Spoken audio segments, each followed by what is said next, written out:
Bonjour à tous et à toutes, et merci d'être venus si nombreux, nombreuses à cette table ronde consacrée donc au génocide des Tutsis. D'abord, désolé pour le retard, selon la formule consacrée, donc indépendant de notre volonté, vous l'avez constaté, la preuve, elle était là il y a 2 minutes, la preuve, monsieur le ministre. Mais bon, c'était pour une bonne cause et donc on n'a pas à contester quoi que ce soit. Mais juste vous dire qu'on va essayer de rattraper le temps perdu et donc on restera 1h30 et tant pis pour la table qui nous succédera. Donc c'est une table Le Monde. Ben oui, c'est comme ça. Il n'y a personne? Alors on reste là jusqu'à 3 heures. Donc merci encore. Donc c'est une table Le Monde et moi je me présente, Gaël Minassian, journaliste au Monde. J'ai l'honneur de modérer cette table parce que le panel est particulièrement garni et de haute qualité. Et je suis très content de ce panel. Sur ma droite, à ma droite plutôt, Hélène Dumas. Donc Hélène Dumas est historienne, chargée de recherche au CNRS et à l'Institut du temps présent, membre associé du Centre d'études sociologiques et politiques Raymond Aron. Elle est spécialiste du génocide des Tutsis. Elle est autrice, on dit autrice maintenant, autrice de plusieurs ouvrages, dont le dernier, Sans ciel ni terre, paroles orphelines du génocide des Tutsis, 94-2006 à la découverte, paru en 2020, et donc prix lycéen du livre d'histoire en 2021, et on la félicite chaleureusement.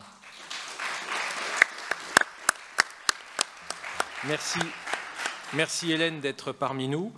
À sa droite, donc à ma droite, je ne peux pas dire autre chose, en ce moment il faut faire attention, journaliste, écrivain, il a couvert plusieurs conflits, Jean Hatzfeld, on ne le présente plus, mais bon, je suis obligé aussi, donc spécialiste des conflits au Proche-Orient, en Afrique, en Europe des Balkans, spécialiste aussi d'ailleurs sur le tard, parce qu'il a été un des premiers sur le terrain, mais spécialiste du génocide des Tutsis, finalement, auteur de plusieurs ouvrages sur cette tragédie, un mot qu'il faut toujours précéder par génocide, ne jamais commencer par tragédie et ensuite s'arrêter là, commencer par génocide et ensuite dire tragédie si vous voulez. Donc 5 volets sur le génocide, le dernier s'intitulant Un papa de sang, Gallimard 2015, mais il y a aussi donc plusieurs ouvrages, donc, comme je viens de le dire, sur ce génocide, notamment Là où tout se tait, 2001 chez Gallimard, donc c'est un livre tout récent.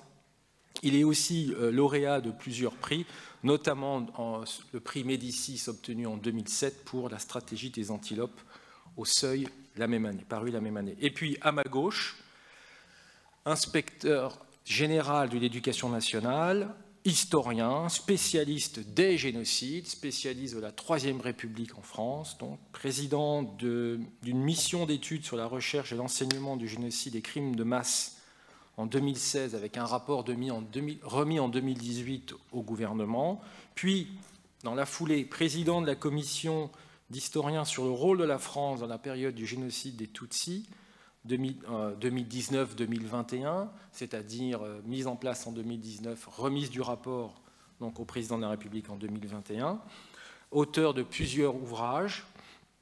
Alors ça va de l'affaire Dreyfus à Jaurès, d'ailleurs il a reçu le prix de l'Académie française, le prix de la biographie de l'Académie française en 2014 pour Jaurès, paru la même année et coécrit avec Gilles Candard.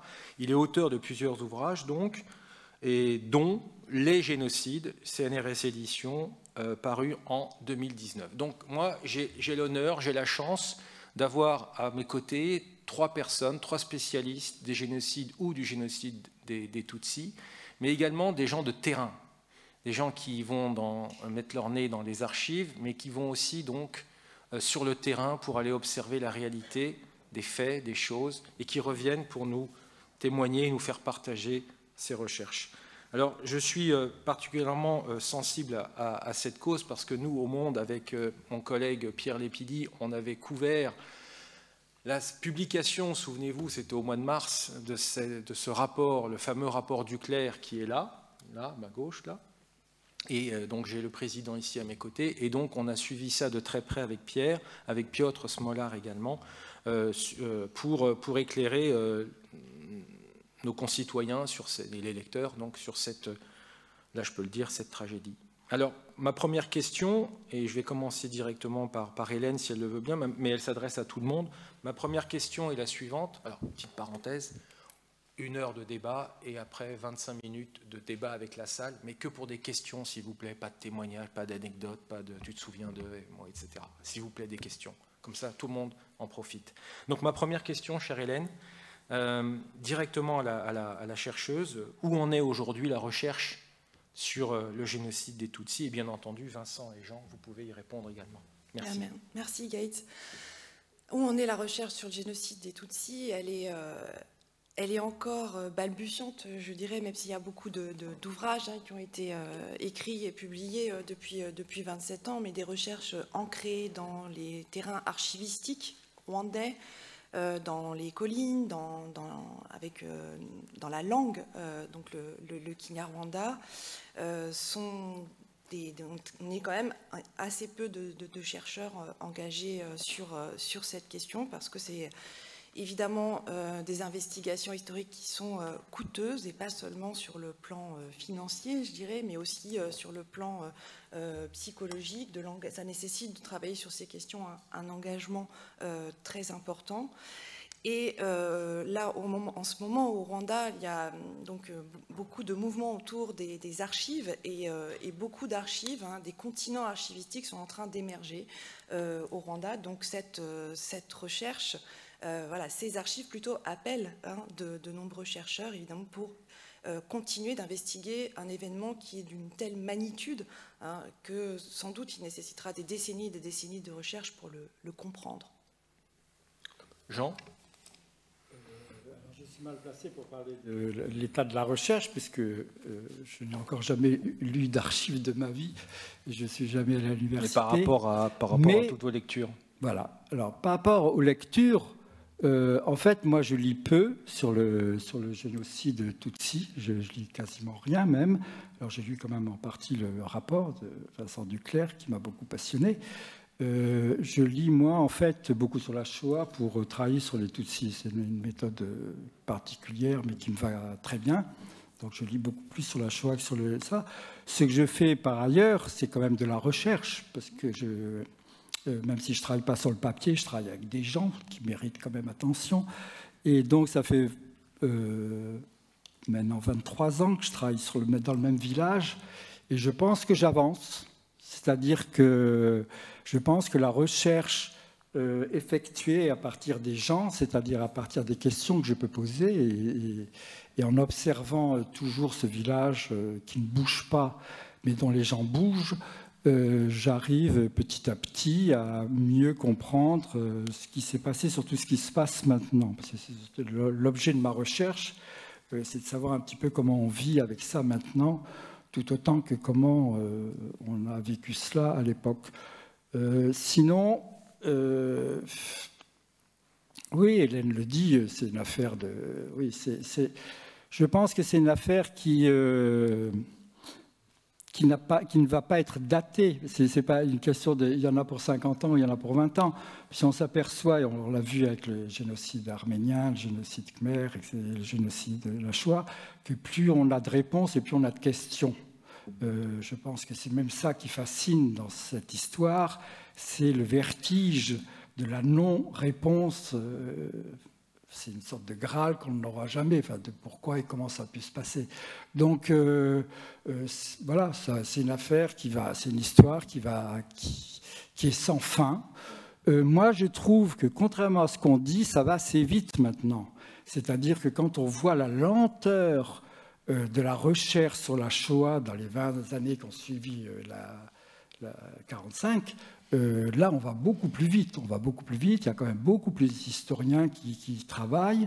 Je trouve que on apprend quand même, enfin, on découvre beaucoup d'écrits, il y a beaucoup de choses, mais je répète, je suis mal placé pour parler des livres publiés, parce que j'évite de les lire pour des raisons particulières. Merci Jean. Vincent ? En même temps,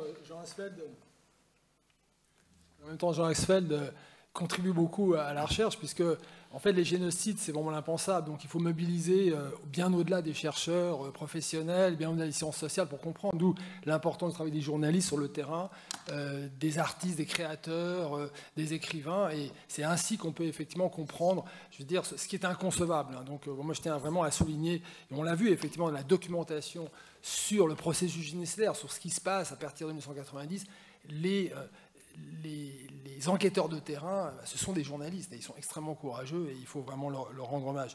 Bon, moi, sur la recherche, je verrai 3 points, c'est-à-dire, d'abord, effectivement, c'est un génocide. Donc, c'est un génocide, c'est pas, je veux dire, quelque chose qui arrive spontanément. C'est un processus très lent, méthodique, avec des pouvoirs génocidaires. Et on voit finalement, comme dans les autres génocides, un régime, le régime d'Abiyarimana, un régime de dictature, mais que la France tentait, imaginait pouvoir démocratiser, qui bascule, qui mue véritablement en pouvoir génocidaire. Et ça, c'est vraiment à étudier. Je pense qu'on peut mieux l'étudier avec aussi les ressources qui ont été retrouvées au Rwanda et qui ont servi au rapport MUSE. Le rapport MUSE, c'est le rapport que les Rwandais ont commandé à un cabinet d'avocats américains qui est sorti 3 semaines après notre rapport et qui montre qu'il y a beaucoup d'archives qui vont pouvoir être exploitées pour comprendre ces pouvoirs génocidaires au Rwanda. Le deuxième point, moi, c'est le travail effectivement sur les victimes. C'est essentiel sur les rescapés. Et là, bon, moi, je tiens à saluer le livre d'Hélène Dumas. Il a été salué par énormément, effectivement, de commentateurs. Et puis, ce prix des lycéens, c'est vraiment, je trouve, quelque chose de très beau. C'est un livre admirable parce que, en fait, Hélène, ce qu'elle fait, c'est qu'elle affronte le plus profond, le plus obscur d'un génocide, c'est-à-dire le mal qui est fait à des enfants. Et là, avec cette volonté de détruire la filiation, enfin, tout ce qui représente un génocide. Et c'est pour ça qu'un génocide, il faut vraiment aller voir chaque personne, ce qu'un génocide fait à chaque personne, et ne pas dire oui, les témoins nous gênent parce qu'ils ne correspondent pas à ce que l'on sait. Au contraire, chaque témoin est important, et un génocide, même si c'est beaucoup, effectivement, destruction, il faut s'attacher à une personne en particulier, et là, elle s'attachait aux enfants, et puis elle montre aussi l'issue. L'issue, c'est en particulier l'écriture, et ça, c'est... Alors moi, je suis admiratif du livre d'Hélène, et vraiment, je tiens à le dire publiquement. Et puis le dernier point, c'est la responsabilité internationale, parce que clairement, ce génocide, et l'OUA, l'Organisation de l'Union africaine, l'a dit, c'est un génocide qui aurait dû être stoppé, qui n'aurait pas dû exister.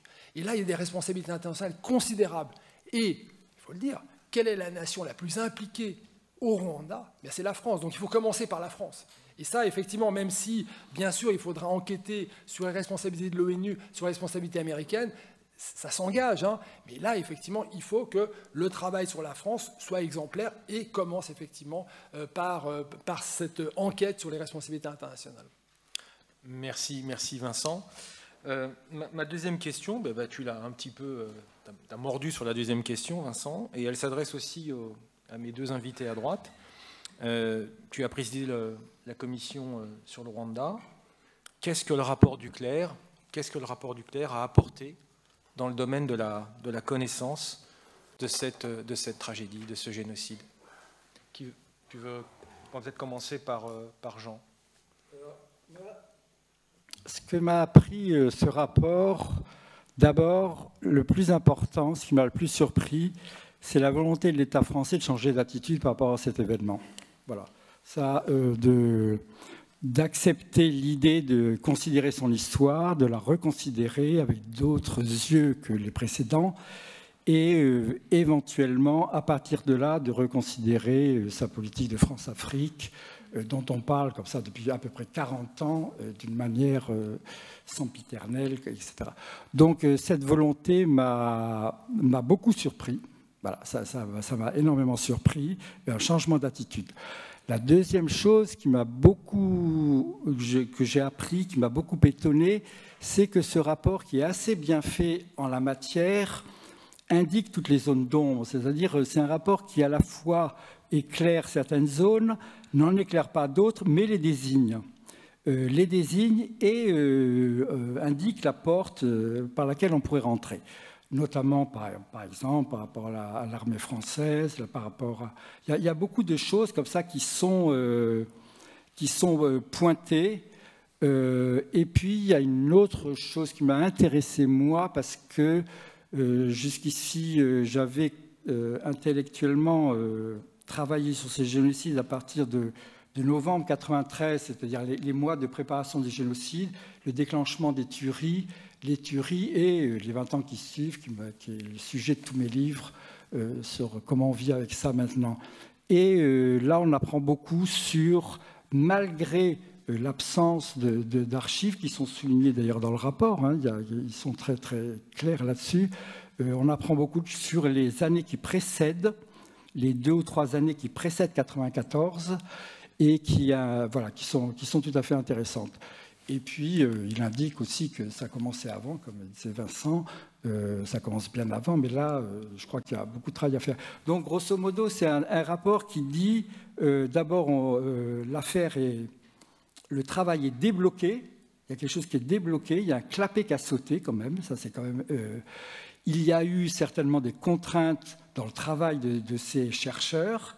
Ces contraintes, elles ne sont pas éternelles, d'autres vont continuer à travailler en essayant de contourner ces contraintes, mais ce rapport indique des tas de pistes de travail pour des historiens, des journalistes évidemment, parce que je souligne quand même, moi, on a souligné tout à l'heure le rôle d'Hélène et des historiens, mais je souligne d'une manière corporatiste le travail des journalistes jusqu'à présent, parce qu'avant l'ouverture de ces archives, c'était quand même à peu près 80% du matériau d'études des chercheurs.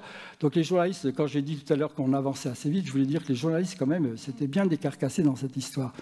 Et donc, il va y avoir maintenant, je pense, beaucoup de gens qui vont se diriger vers certaines pistes. Alors, les pistes, bon, il y a l'armée française. Moi, ce qui est écrit sur l'opération turquoise ne me satisfait pas vraiment, parce que j'y étais et que je n'ai pas tout à fait vécu cela. Enfin, j'ai trouvé que c'est... Mais il est dit dans le rapport qu'il faut travailler sur cette question. Il y a énormément à travailler sur l'Église, ça c'est sûr, l'Église pendant et l'Église après. Et puis, il y avait quelque chose d'autre, mais j'ai oublié. Très bien.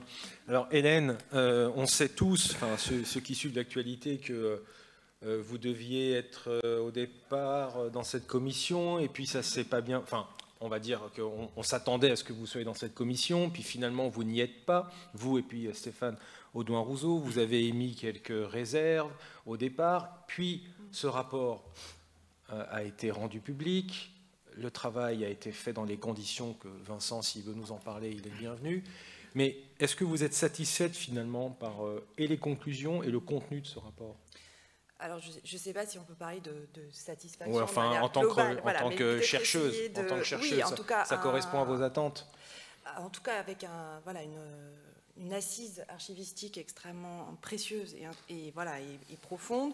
Après, le rapport, ce qui est aussi intéressant, c'est qu'il ne remet pas fondamentalement en cause ce que disait Jean tout de suite sur le travail essentiel des journalistes, en particulier sur la question franco-rwandaise, cette trame narrative de cette forme de co-belligérance entre 90 et 94 et ensuite de soutien inconditionnel au régime Habyarimana de la part du régime français de l'époque était connu. Mais il n'était pas appuyé sur des archives issues donc des fonds institutionnels français. Et je pense qu'un des apports de ce rapport, précisément, c'est qu'il est nourri d'archives qui sont nouvelles, qui viennent préciser les contours de la décision, les conditions dans lesquelles ces décisions ont été prises et qu'on plonge au cœur des arcanes du pouvoir français. Et ce qui serait intéressant maintenant aussi, c'est de pouvoir mener ce type de recherche aussi dans les archives rwandaises et de voir aussi de quelle manière les homologues rwandais qui sont entrés en relation avec ces officiers français, en particulier pour ce qui concerne les militaires, ont collaboré très concrètement sur le terrain. Voilà. Et moi, il y a une phrase aussi du rapport Muse qui me paraît très importante justement sur cette question de la préparation, puisque évidemment le génocide des Tutsis s'est pas imposé soudainement à l'horizon de l'histoire contemporaine du Rwanda en 1994. Il a été préparé en amont.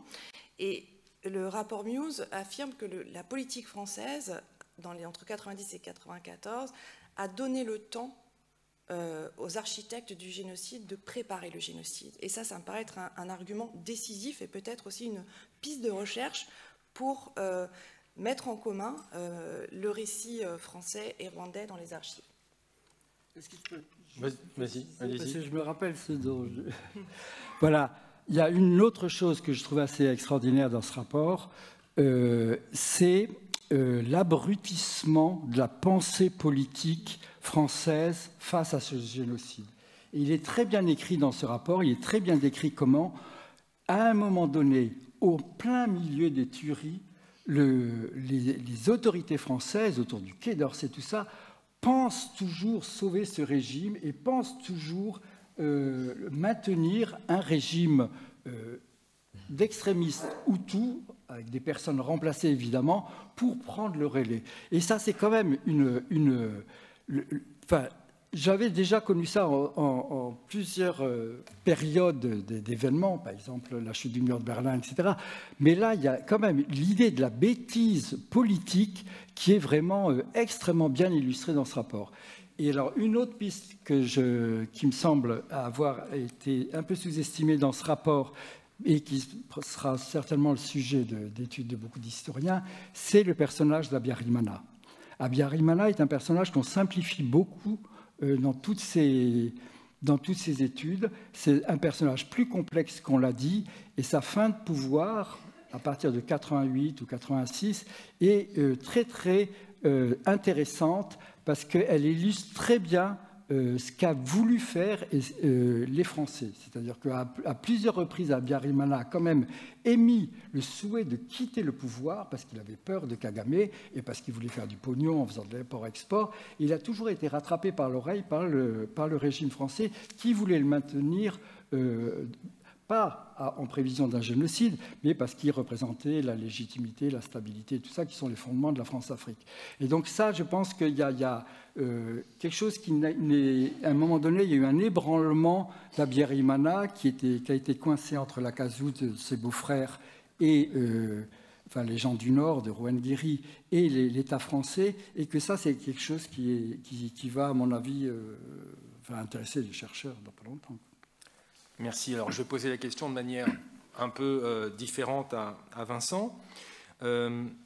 Si on écoute certaines voix, si je me fais l'avocat du diable, et si on écoute certaines voix dissonantes, elles considèrent que ce rapport est incomplet dans la mesure où il n'y a que les archives françaises qui ont été ouvertes et que pour faire la lumière sur les responsabilités des uns et des autres, il faudrait aussi voire en même temps, voire juste après, que l'ONU ouvre ses archives, que les États-Unis ouvrent les leurs, que la Belgique ouvre ses archives, que le FPR ouvre ses archives pour pouvoir faire la lumière exacte, précise de la responsabilité des uns et des autres, ce qui permettrait peut-être, disent ces mêmes voix, d'atténuer le rôle de la France et voir d'autres acteurs un peu plus en avant dans les responsabilités. Autrement dit, je pose ma question un peu différemment aussi, mais dans la même perspective, Vincent, est-ce qu'on peut parler d'un négationnisme, d'un révisionnisme français dans l'étude de ce génocide que ce rapport viendrait casser?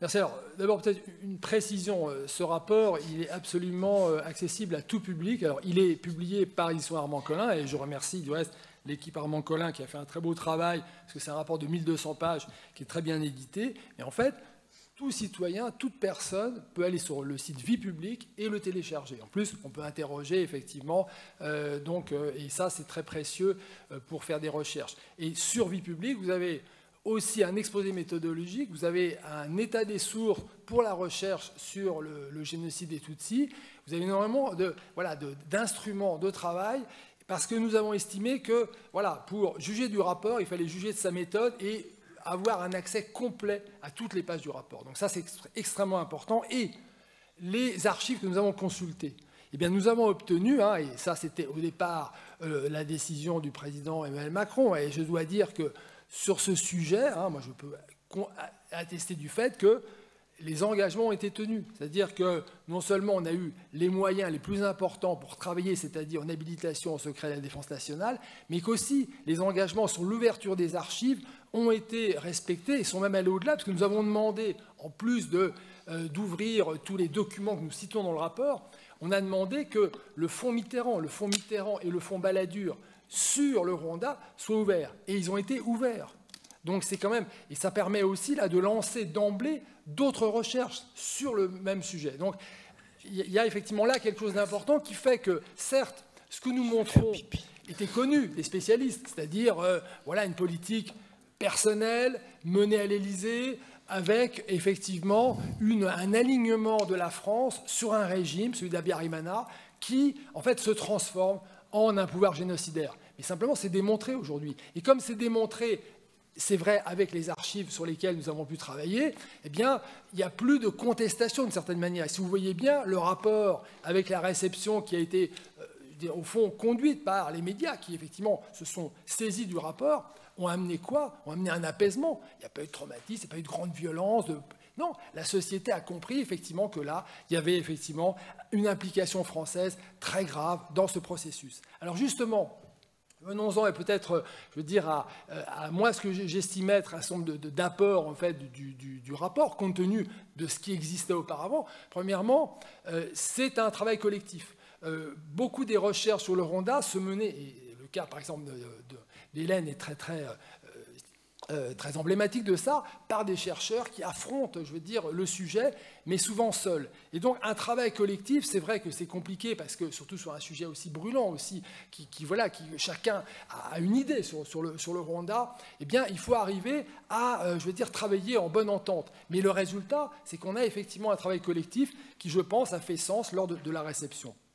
Et en fait, ce travail collectif, il a abouti, de mon point de vue, à bien souligner effectivement comment la France accompagne ce régime raciste, violent et corrompu, on l'a défini ainsi, comment est-ce que la France, effectivement, participe au processus génocidaire, car un génocide, c'est un processus d'abord, sinon c'est un massacre spontané.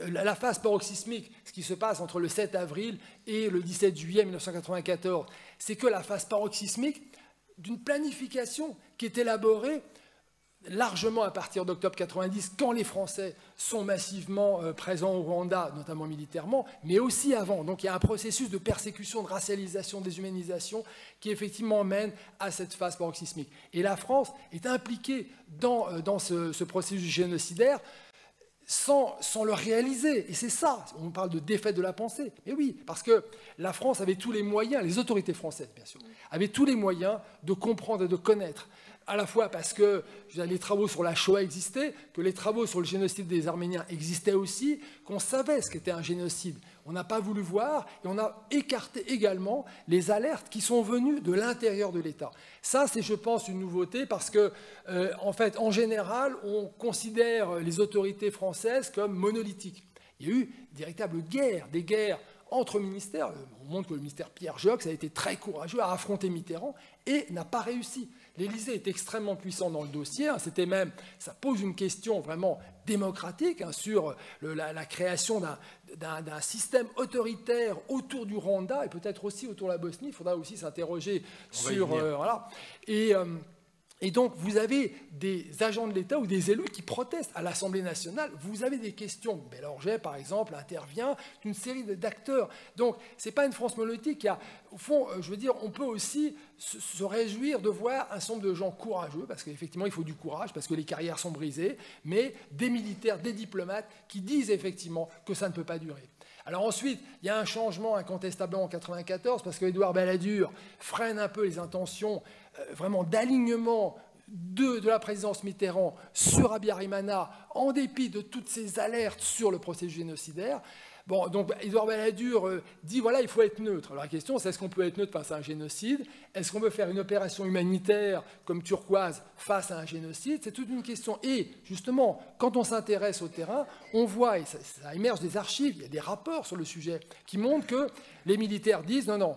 En fait, ce n'est pas l'arrêt des massacres. Il n'y a pas des massacres de Tutsis sur les Hutus et de Hutus sur les Tutsis. Non. On est en face d'un génocide. Ils le comprennent alors qu'on ne leur dit pas effectivement d'intervenir. Et disent, et c'est pour ça que c'est vrai que les archives montrent, disons, une certaine régularité de l'action des militaires, voire pour certains d'entre eux un certain courage pour dire aux politiques non, non, non, nous on va effectivement essayer de neutraliser les génocidaires, de véritablement identifier les victimes, qui sont les Tutsis, de demander l'arrestation des génocidaires. Donc là, sur le terrain, on voit quand même que finalement, l'armée française et les diplomates, je veux dire, font un travail régulier, un travail qui en tout cas n'a rien à voir avec, au fond, ce qu'on observe au niveau politique.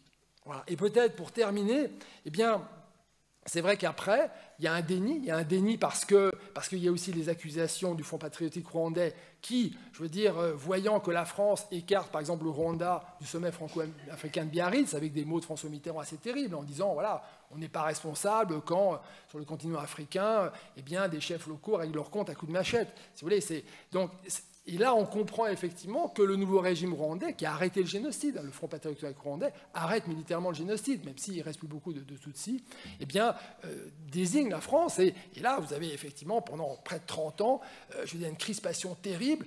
Et c'est vrai qu'on est sorti de cette crispation. J'espère que là, on a un exemple quand même avec tous les travaux qui ont été réalisés auparavant, avec le travail de la commission, fait que, bon, ben voilà, quand la vérité, parfois, elle s'impose et effectivement, on a, je pense, là, un tournant dans cette reconnaissance. Et le tournant de cette reconnaissance, il vient, c'est peut-être idéaliste ce que je vais vous dire, mais quand même du travail de connaissance qui n'est pas vain.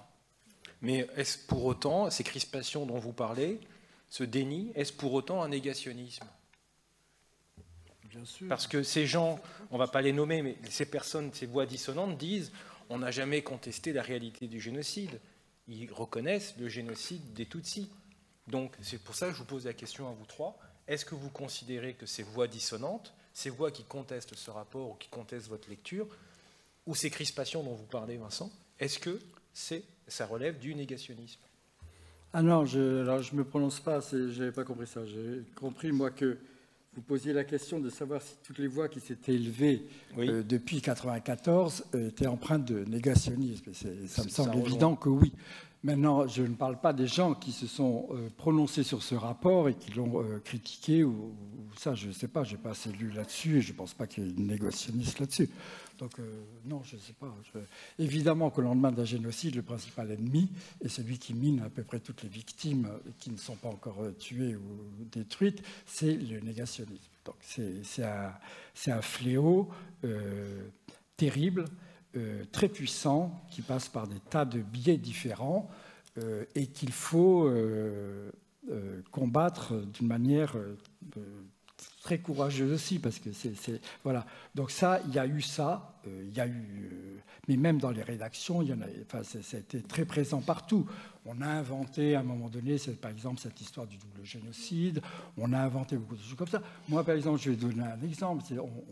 On loue toujours ces officiers français de l'opération turquoise et tout ça, qui ont eu un travail difficile et souvent ambigu. Mais quand même, il y a eu...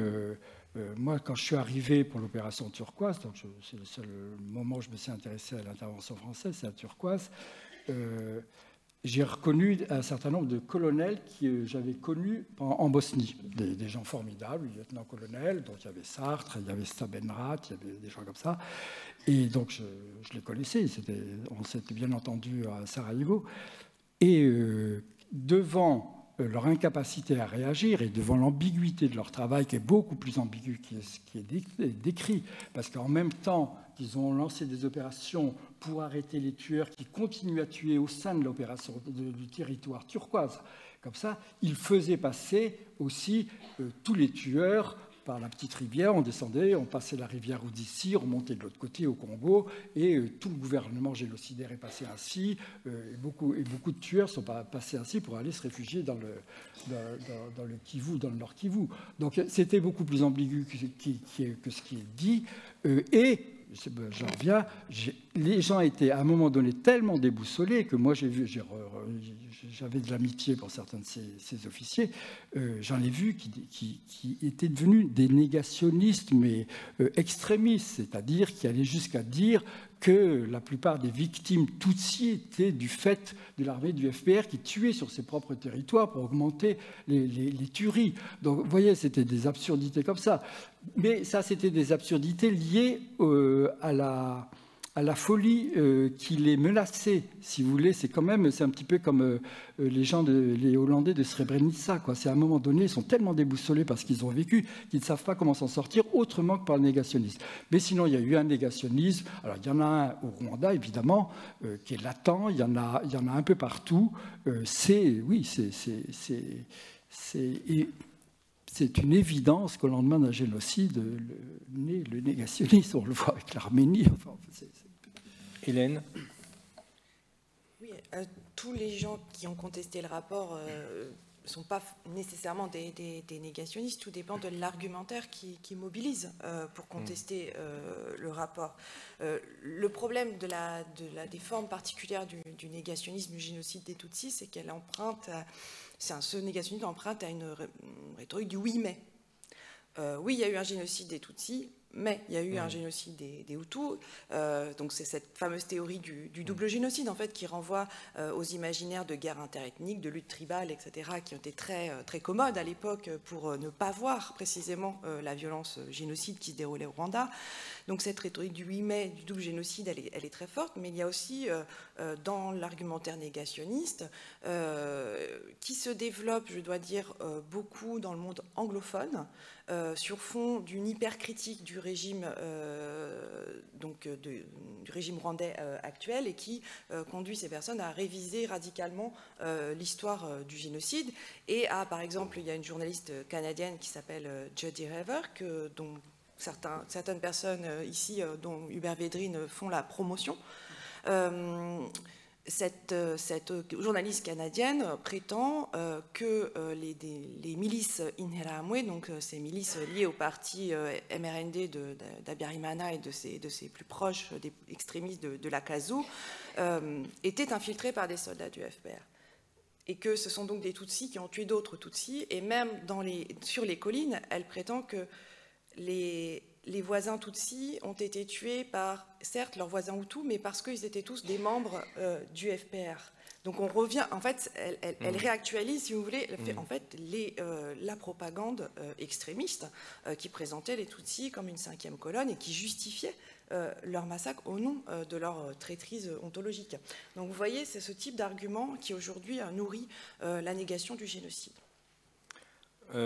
Vincent, dans les conclusions du rapport, il y a une phrase clé, notamment. La France ne peut pas être accusée de complicité, mais il y a des responsabilités lourdes et accablantes concernant la France. Donc, qu'est-ce que c'est que cette phrase?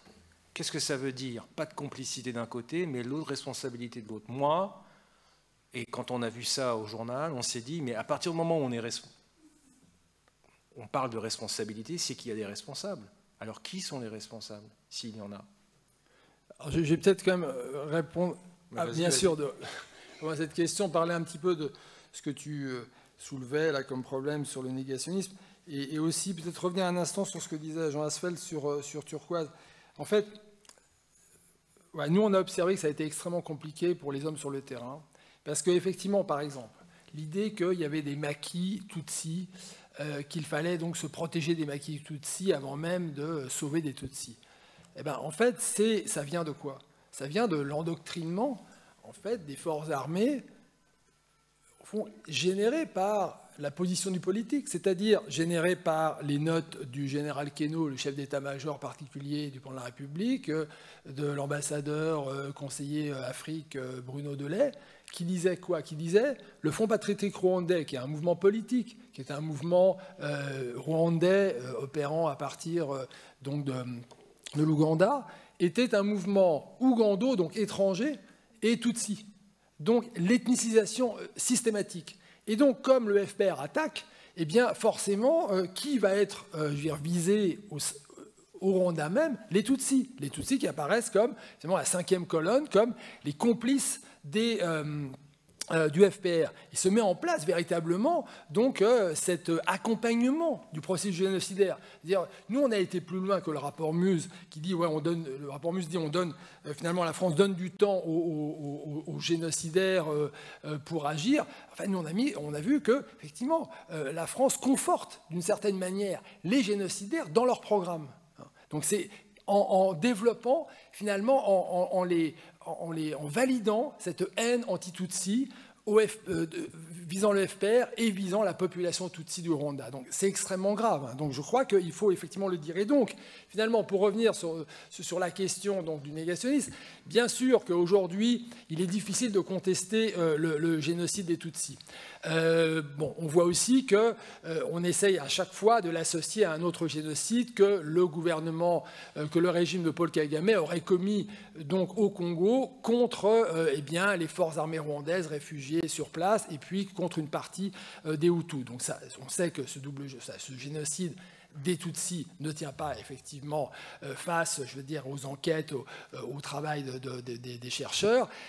Et pour revenir effectivement sur la question centrale, mais qui je pense a été en partie levée, c'est d'arriver à accepter que la France a joué une part importante dans ce processus génocidaire. Et c'est pour ça qu'on va venir effectivement sur la question de la complicité. Merci. Voilà. Et d'ailleurs, vous aurez bien entendu la parole sur cette phrase. Complicité et responsabilité. Alors, pas de complicité et responsabilité lourdes et accablantes. Alors, moi, je voudrais quand même revenir exactement au texte. En fait, ce que nous disons, donc on dit que la crise rwandaise s'achève en désastre pour le Rwanda, en défaite pour la France, ce qui explique aussi, je vais dire, les ripostes extrêmement vives à l'égard notamment du régime actuel donc de Kigali, parce que le Rwanda, on l'a écrit, c'est au fond la dernière défaite coloniale de la France, et c'est insupportable pour un pays qui se croit effectivement un grand du monde. Donc il y a des, je veux dire, la France est, est dans l'incapacité, à travers ses autorités, à accepter finalement sa part de responsabilité, qui est très lourde. Voilà, et seul, au fond, Nicolas Sarkozy, avant Emmanuel Macron, avait quand même tenté. Alors, la phrase exacte que nous avons effectivement indiquée, c'est « La France est-elle pour autant complice du génocide des Tutsis ?» Si l'on entend par là une volonté de s'associer à l'entreprise génocidaire, rien dans les archives consultées ne vient le démontrer. Donc, c'est quand même, si vous voulez, une incise très importante sur la complicité, mais aussi très très définie. C'est-à-dire qu'on reste dans notre rôle d'historien et de chercheur en disant, voilà, dans les archives, on ne voit pas une intention française de s'associer au programme d'extermination des Tutsis. Mais ça ne veut pas dire du tout que la France, effectivement, n'est pas responsable du processus qui intervient. Et, en fait, pourquoi est-ce qu'on a choisi, effectivement, de quand même d'aller sur ce terrain-là ? Qui est un terrain judiciaire, mais les historiens peuvent aussi assumer leur propre définition de la complicité, et nous l'avons considéré comme une association intentionnelle à l'entreprise génocidaire. Donc nous l'avons marqué, et nous avons constaté que dans les archives, il n'y a pas cette intention. Mais il était important aussi de le dire, notamment parce qu'on allait bien sûr nous poser la question, et que le travail de l'équipe, c'était de réfléchir ensemble à, au fond, ces questions si importantes. Donc on les a tranchées, mais de manière très restrictive sur la complicité, je veux dire, rien n'interdit aux magistrats, je veux dire, à des parties civiles, à partir de ce qui est dans le rapport, d'amener des plaintes pour complicité dans le crime de génocide. Hein. Je veux dire, nous n'avons pas du tout travaillé à la place des juges, hein, mais il était quand même important que l'on puisse dire un certain nombre de choses sur cette question. Et ensuite, nous avons effectivement constaté ces responsabilités lourdes et accablantes. Et je dis en deux mots, en fait, ce qu'elles représentent. Elles représentent d'abord, effectivement, un niveau politique. Hein. C'est vrai que... je veux dire, il y avait un certain nombre, effectivement, d'interrogations sur le pouvoir de François Mitterrand, mais c'est vrai aussi que la focale se dirigeait notamment vers les forces armées au Rwanda, les forces armées françaises au Rwanda. Là, nous avons monté, effectivement, d'un cran le niveau de responsabilité, car c'est bien les ordres du politique, c'est bien les ordres de la présidence de la République qui ont amené ces interventions. Et au fond, dans ces interventions, on voit quand même un certain malaise des agents de l'État face, je veux dire, à quelque chose qui, effectivement, va finir très mal. Et donc, le deuxième point, c'est que ces responsabilités politiques, elles entraînent, je veux dire, des défaillances majeures au niveau intellectuel, c'est-à-dire ce schéma ethniciste que la France plaque sur le Rwanda alors que ce n'est pas la réalité, et puis institutionnel, c'est-à-dire que l'Élysée n'est pas le commandement opérationnel des troupes, il est un chef d'état-major. Et pour le Rwanda, eh bien, l'opérationnel, c'est l'Élysée, et nous on l'a démontré simplement parce qu'on a étudié les systèmes de communication. Il y a des systèmes de communication directs qui vont de l'Élysée à Bayonne, c'est-à-dire les forces spéciales du 1er RPIMA, et ensuite donc au Rwanda. Et ça, effectivement, c'est totalement irrégulier, puisqu'il est un chef d'état-major qui, lui, a le commandement opérationnel des troupes. Donc toute une série d'éléments qui montrent effectivement là l'ampleur de ses responsabilités, et ces responsabilités, elles doivent être dites et démontrées. Merci Vincent. Alors pour aller dans le même sens, je vais vous donner la parole tout de suite, Jean et Hélène. Dans le dernier numéro de la revue Esprit que je vous invite à lire, Leçon rwandaise, Stéphane Audouin-Rousseau, à propos de cette défaite de la pensée, écrit cette défaite, donc par rapport au Rwanda, cette défaite doit être attribuée d'abord à François Mitterrand lui-même, ce qui revient à responsabilités lourdes et accablantes et en même temps pas de complicité. Qu'est-ce que ça vous a inspiré cette phrase du rapport, Jean ? Il y a le sens qu'on donne aux mots, la complicité, la responsabilité. Les mots, ils évoluent, les mots, ils changent. Et bon, on est toujours parti sur cette différence, mais cette différence est quand même assez variable. Et puis, il y a le temps. Alors, je suis assez d'accord avec ce rapport sur le fait qu'il est trop tôt pour parler de complicité. Mais je ne suis pas d'accord sur l'idée qu'il n'y a pas de complicité. C'est-à-dire, je pense que maintenant, on va vers la recherche de la complicité et qu'on va la trouver. Mais qu'en l'état actuel des choses, parce que ce rapport a travaillé, je suis épaté par le rapport, a travaillé sur une courte période de 2 ans avec un certain nombre d'archives incomplètes, uniquement françaises, etc. Peut-être probablement aussi certaines ont été protégées. On parle beaucoup de ces archives de l'état-major particuliers qui ont disparu. On parle beaucoup de ces archives de l'ambassade de France qui ont disparu. C'est le rapport lui-même qui souligne ces disparitions, donc qui souligne le manque. Mais je pense que malgré la disparition de ces archives qui seraient accablantes, on ira un jour vers l'idée de la complicité. Parce alors c'est pas, je suis tout à fait d'accord avec ce que disait Vincent Duclerc tout à l'heure. La France, c'est pas monolithique. La France, c'est des politiques, c'est des militaires, c'est des religieux, ce sont des diplomates.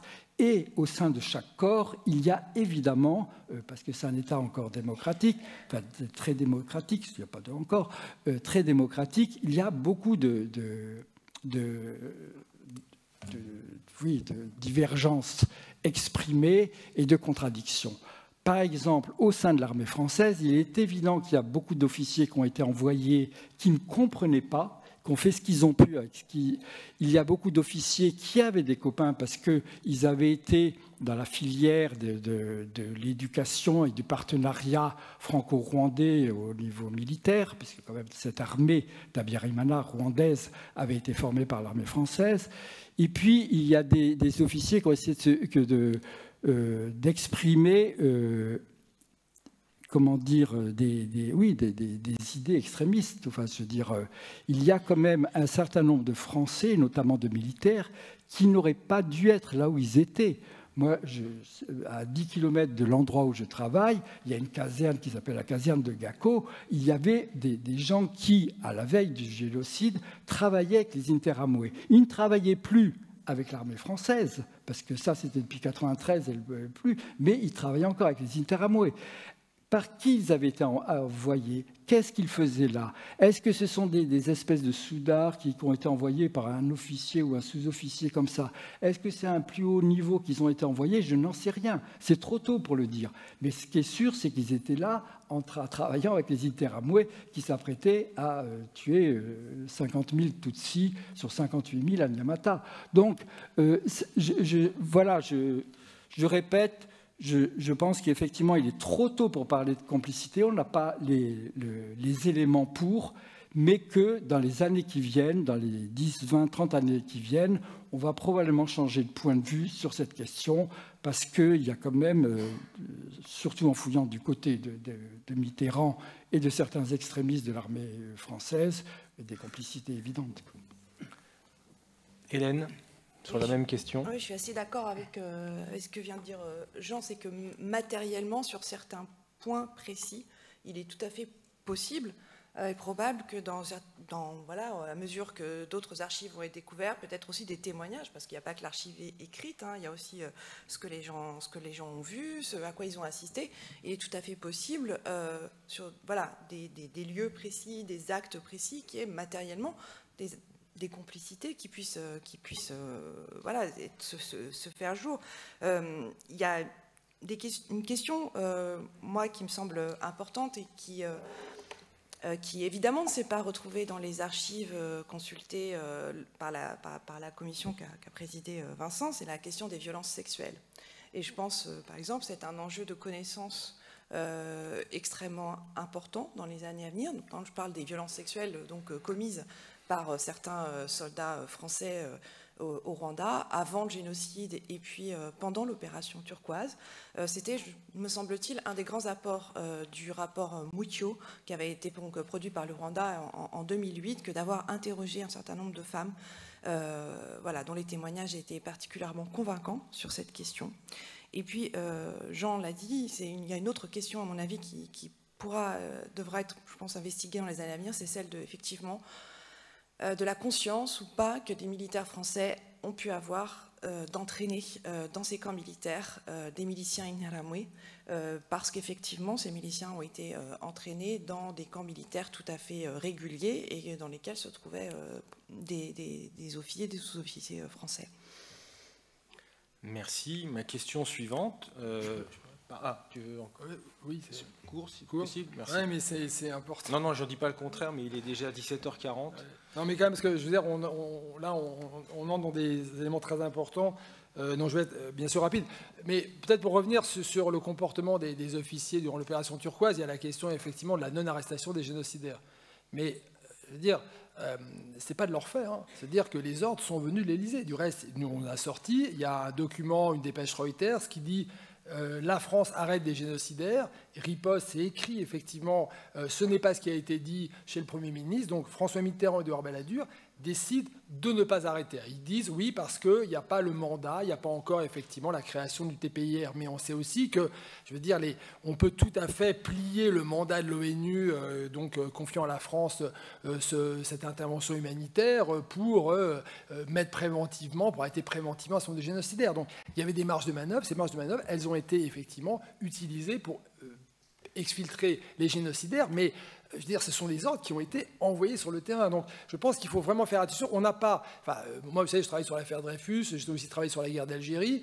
Il y a des modèles d'officiers ou de diplomates factieux. Ce n'est pas le cas, là. Donc, on l'a vu dans les archives. Et au contraire, disons qu'ils sont effectivement très mal à l'aise par rapport aux ordres reçus ou l'absence d'ordre, donc avec l'idée voilà, que c'est des génocides et qu'ils sont là effectivement pour arrêter, pour intervenir contre tout le monde.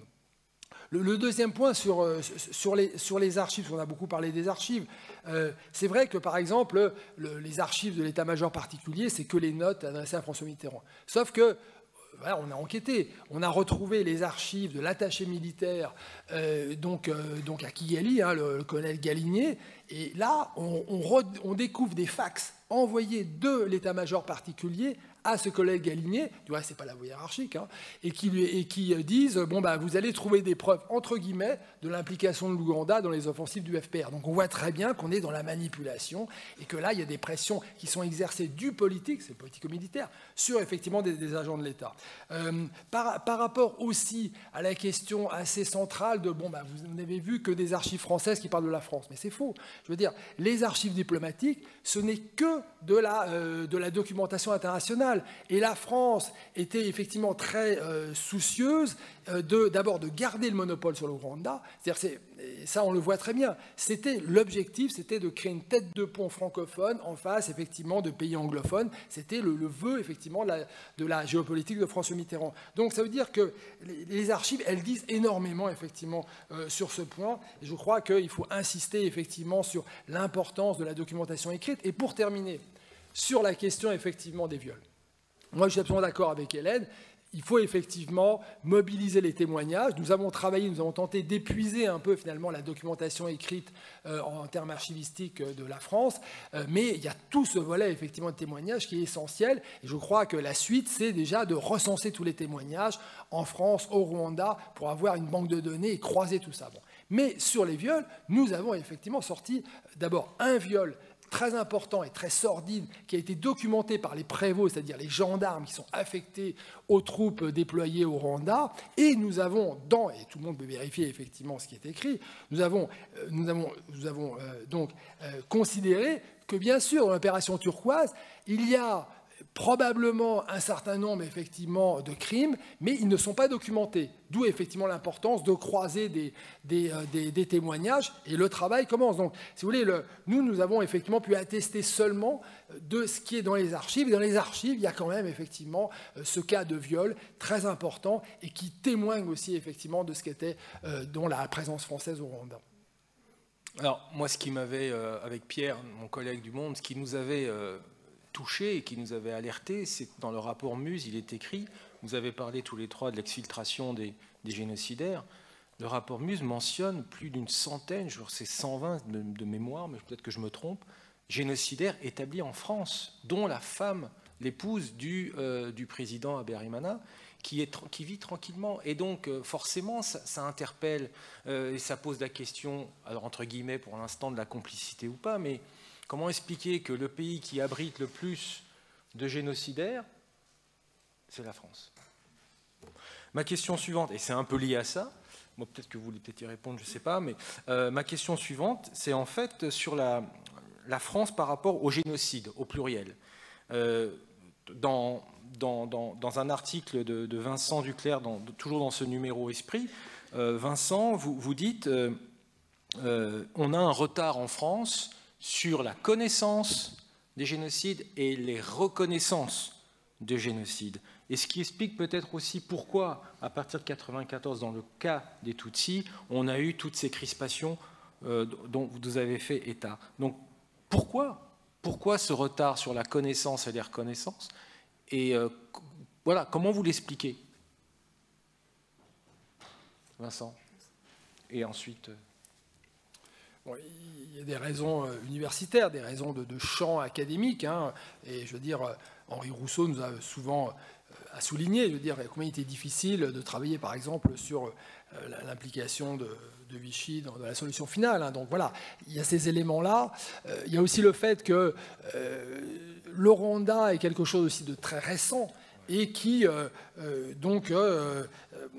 jette un regard absolument obscur sur le second septennat de François Mitterrand, d'où effectivement toute une série de préventions pour refuser ces travaux. Il y a aussi, bien sûr, pour le génocide des Tutsis, l'éloignement, la langue, le difficile accès aussi donc au terrain, hein, en raison notamment aussi même des ruptures des relations diplomatiques entre la France et le Rwanda. Et puis, c'est vrai, et là, il faut revenir aux politiques quand même. Je veux dire, le déblocage quand même de la parole politique sur les génocides, je veux dire, ça a été le discours du Veldiv. Hein. Et en fait, lorsqu'en 1994, donc un an avant ce discours du Veldiv, Jacques Chirac, François Mitterrand, conteste l'existence même du génocide des Tutsis, hein, considère que c'est une sorte de révolte spontanée, enfin un massacre spontané, ou qu'il y a plusieurs génocides. On est là effectivement devant une difficulté, je veux dire, pour les chercheurs de faire prévaloir aussi leurs travaux. Et c'est certain que la prise de parole d'Emmanuel Macron à Kigali, comme la prise de parole de Jacques Chirac en 1995, je veux dire, parce que la France est un État structuré et puissant, eh bien, a quand même donné raison à un certain nombre d'acteurs politiques et administratifs qui avaient vu juste et dont la parole n'était jamais entendue et qui, tout d'un coup, effectivement, apparaissent comme ceux qui incarnaient la France. Et je prends un exemple intéressant, il y a un jeune diplomate, rédacteur au Rwanda en 1990, Antoine Anfré, qui fait des notes en expliquant que le régime Habyarimana, il faut l'envisager d'un point de vue politique, social, et que là, c'est un régime effectivement monstrueux que la France ne peut pas soutenir. Il est écarté de la direction des affaires africaines et malgaches. On a retrouvé ses notes. Hein. On a vu effectivement qu'il avait travaillé comme un chercheur, du reste. Hein. Il avait lu Jean-Pierre Chrétien. C'est très intéressant, oui, le profil, effectivement. Et aujourd'hui, Antoine Anfré est l'ambassadeur de France au Rwanda. Donc c'est des formes de réparation, mais qui simplement témoignent du fait qu'on a des acteurs, des agents de l'État qui travaillent, je veux dire, comme des chercheurs. Et de ce point de vue-là, la recherche, ce n'est pas uniquement celle des chercheurs, c'est aussi une méthode. Merci. Jean ? Je ne sais pas si la France a plus de difficultés que les autres pour regarder les génocides, parce que je n'ai pas eu l'impression que l'Allemagne a eu beaucoup de facilité, ni la Turquie, ni le Cambodge. Donc là-dessus, je ne peux pas me prononcer. Je suis en tout cas persuadé que la raison principale de l'aveuglement et de l'apathie de tous les acteurs français dans les mois qui précèdent le génocide, pendant le génocide et après, n'est pas liée à une méconnaissance, n'est pas liée à des crispations historiques. C'est vraiment une volonté. D'abord, il y a l'idée qui est fascinante dans tout génocide, c'est qu'on a énormément de mal à l'affronter intellectuellement. Moi, je raconte toujours que le début de mon travail vient de là, c'est de mon échec de journaliste face à cet événement, c'est-à-dire que quelqu'un habitué à la guerre, habitué même à la purification ethnique dans les Balkans, etc., est incapable d'affronter cet événement. Donc il faut s'y prendre autrement et tout ça. Donc il y a la particularité, la nature même du génocide qui demande une démarche intellectuelle différente de tous les autres événements qu'il a pu connaître. Ça, c'est une chose. Et il y a aussi quand même cette volonté mitterrandienne qu'on retrouve partout, alors que ce soit au moment de la chute de la réunification allemande, de la chute du mur, de Helsinki à Moscou, de Mitterrand venant à Sarajevo sceller un accord du diable avec Karadzic sur le tarmac de l'aéroport, etc. Il y a cette volonté de Mitterrand de toujours essayer de gagner du temps devant l'offensive anglophone qui menace la francophonie. Une fois, il y a un journaliste de Newsweek qui avait interrogé Mitterrand à la sortie de son pouvoir et qui lui demandait quel avait été son plus grand regret. Et on pouvait penser que Mitterrand allait dire « j'ai pas assez fait pour les travailleurs » ou « j'ai pas assez fait pour je ne sais pas trop quoi ». Il a dit non, j'ai pas assez fait pour la francophonie. C'était son plus grand regret. Il a toujours lutté contre la perte d'influence de la francophonie. Il a toujours eu peur de ce déséquilibre, alors en Europe avec l'Allemagne, en Afrique avec les anglo-saxons, etc. Et il a, à mon avis, non pas fait preuve de complicité au sens stricto sensu de intention de vouloir encourager, mais il s'est dit quand même, on va gagner du temps, on tue dans Kigali, on gagne du temps, on va retarder les échéances, on va retarder la décision, on va quand même gagner du temps, parce qu'il ne faut pas que ce Kagame vienne, on va essayer de tout ce qu'on peut pour qu'il ne vienne pas. Voilà. Et donc ça fait quand même près d'1 million de morts, et c'est quand même, voilà, c'est pas de la crispation historique. Ça. Tu veux dire un mot, Hélène ? Oui, juste un petit mot. Tu es bien placé d'ailleurs. Juste pour dire qu'au-delà de la parole politique, il y a aussi, je pense, un gros travail à mener auprès, surtout pour ce qui concerne l'histoire du génocide des Tutsis, un travail considérable à mener auprès des publics scolaires, puisque le sujet vient de rentrer donc dans les programmes de terminale, je crois, la rentrée dernière. Parce que si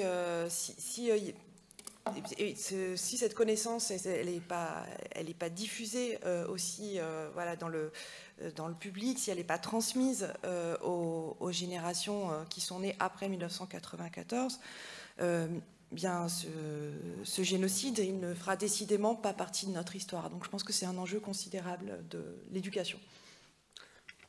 Vous avez bien raison. Merci beaucoup. Alors voilà, moi j'ai d'autres questions, mais je vais m'arrêter là. Je vais prendre une première grappe de questions. Alors des questions, s'il vous plaît. Il y a monsieur qui levait la main depuis pas mal de temps. Donc monsieur et madame. Alors, et il y a une autre là qui lève la main. Je ne vois pas si c'est un homme ou une femme. Je vois. Ah voilà, c'est un homme. Donc 1, 2, 3, 4. Des questions, s'il vous plaît, monsieur. Vous pouvez retirer votre masque. Hein.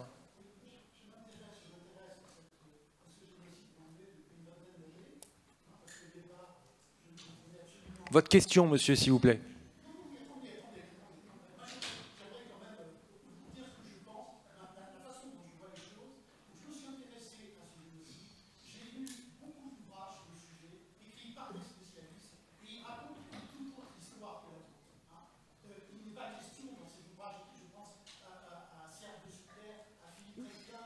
Oula.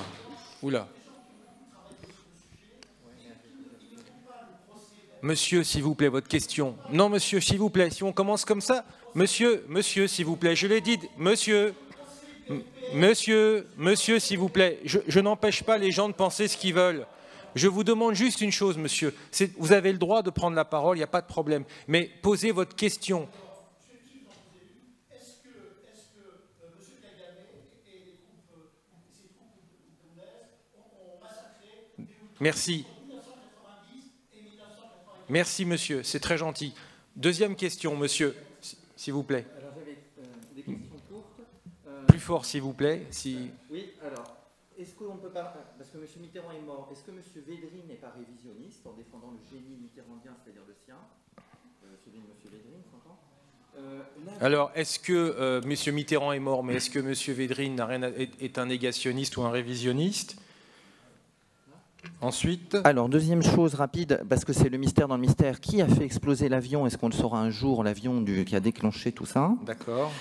Troisième chose, vous avez dit que la conférence c'est le génocide des Tutsis, mais moi j'avais étudié ça, il y a quand même toute une série de membres de Hutus d'opposition, alors qu'ils sont minoritaires, on est bien d'accord que la plupart des morts sont des Tutsis, mais quand vous dites génocide des Tutsis, on oublie qu'ils ont aussi génocidé malheureusement tout un tas de chefs de mouvements politiques Hutus qui étaient opposés à Habyarimana. Et la dernière chose, moi je ne suis pas du tout dans la théorie du double génocide, mais il y a eu quand même des enquêtes de l'ONU. Est-ce qu'on ne peut pas parler au moins de massacre? Alors après le génocide, hein, là ce n'est pas le génocide, en République démocratique du Congo, quand les forces de monsieur Kagame ont envahi la République démocratique du Congo. Merci, monsieur. Vous avez plusieurs questions. Donc, madame. Donc, vous avez parlé de responsabilité internationale. Tout à l'heure, vous avez cité l'ONU, les États-Unis. Qu'en est-il des voisins du Rwanda? Burundi, c'est ça. Peut-être de responsabilité. En particulier le Burundi? Je ne les citerai pas. Bon, vous pouvez y aller, on est entre nous. D'accord. Burundi et Congo. D'accord. Et monsieur? Est-ce qu'on ne peut pas considérer que le Rwanda est la manifestation de deux phénomènes? Le premier, c'est l'opacité d'une construction séculaire de la France-Afrique. Et la deuxième, en corrélation avec la première remarque, la première question, est-ce que ce n'est pas également la preuve que nous vivons dans une démocratie de citoyens passifs, puisque ces actes commis en notre nom en Afrique, eh bien, nous n'avons aucune prise sur eux et ils sont faits au nom du peuple français. Exactement. Très bien, monsieur. Merci. Bonne question. Alors, voilà, il y avait une grappe avec non pas 4 questions, mais 8. Donc, qui veut répondre à la première question sur le FPR? Alors, c'est assez simple de répondre, parce que je répondrai aussi au monsieur. Monsieur a parlé de la période 90-94. La période 90-94, c'est la guerre civile, donc il n'y a pas des massacres, il y a des affrontements militaires. Là, c'est ça. Ensuite, alors évidemment que dans toute guerre, maintenant surtout les guerres contemporaines, il y a des dommages collatéraux dans les populations civiles, mais c'est pas... Alors après, les massacres qui existent, commis par l'armée du FPR au Congo par la Suisse, c'est-à-dire après 1994, ça s'est passé comme ça, très grosso modo, si je vais faire court. Il y a 2 millions de réfugiés Hutus qui campent aux frontières du Rwanda. C'est invivable pour un pays. D'abord parce que ces gens-là, ces 2 millions sur une population de 7 millions. Il y a 1 million de morts, 2 millions de personnes aux frontières qui campent. C'est invivable pour 2 raisons. 1, parce qu'il y a beaucoup de familles, il y a beaucoup de gens, il y a beaucoup de travailleurs qui, quand ils sont dans ces camps, ne travaillent pas dans ce pays qui a besoin d'eux, qui a besoin de travailleurs. C'est un pays agricole où il faut défricher les champs. Il n'y a pas eu de récolte depuis 1 an. On va vers la famine. Ça, c'est la première chose. La deuxième chose, c'est qu'au sein de cette communauté de 2 millions de personnes, il y a beaucoup de tueurs. Et ces tueurs continuent des raids en permanence contre le Rwanda. Que fait le régime de Kagame à ce moment-là? Il leur intime l'ordre de revenir au pays. Ils ne veulent pas, ils ont peur. Ils sont partis sous l'effet d'une peur extraordinaire, une peur quasiment métaphysique, et ils n'osent pas revenir. Que fait Mitterrand? Que fait Kagame? Que fait Kagame? Il fait exactement comme on fait quand on veut ramener les vaches à l'écurie. Il va là-bas, il contourne les camps et tape très fort par derrière avec une voie de sortie qui est celle qui mène au Rwanda. Donc il contourne les camps, il tape très fort. Alors c'est beaucoup de bruit, c'est un peu de canon, c'est des mitraillettes et tout ça. Il n'y a pas tant de victimes que ça, mais c'est pour créer un effet de peur qui ramène les gens au pays. 2 millions de personnes sont parties, 2 millions de personnes vont revenir. Il est arrivé presque à ce qu'il voulait. Comme il y a une natalité malgré tout, il y a 200 ou 300 000 peut-être personnes qui restent là-bas. Voilà. Donc ensuite, il y a l'événement de la prise de pouvoir de Kabila qui est portée par l'armée rwandaise au pouvoir. Et cette armée, donc on est maintenant en 97-98, cette armée du Rwanda amène, depuis Kisangani, enfin depuis même le Kivu, amène Kabila au pouvoir. En route, il croise énormément de ces Hutus, de ces Interamwe. Et là, ils ne se gênent pas, ils tapent très fort et ils en tuent beaucoup. Donc, effectivement, il y a des morts. On estime les morts à peu près à 40 000, 140 000 personnes, selon ça. Il y a des morts. Ça n'a rien à voir avec l'idée de l'extermination. Ça n'a rien à voir avec l'idée que les Hutus sont trop dans ce monde. Ça a juste à voir avec l'idée qu'à un moment donné, il faut ramener des gens au pays, ce qu'il est arrivé à faire.